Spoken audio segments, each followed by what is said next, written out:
this money. So anyway, I had about 3 banks calling me, you know, enticing me about that fund, about the fund. So the first one, I couldn't go far because I realized the guys wanted a cut. The other one, I was like, okay, let me try. I was like, you know, 10%. It was so attractive, so appealing. So I'm like, no harm.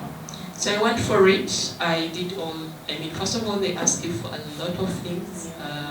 So I were able to provide all that, and we got it. But you see, the challenge with these banks is that they are so intelligent. So after, you know, they give you the paperwork on the very last day, and then they tell you if you can be able to withdraw, you know, in the next 5 days, something of that sort. But then they tell you, then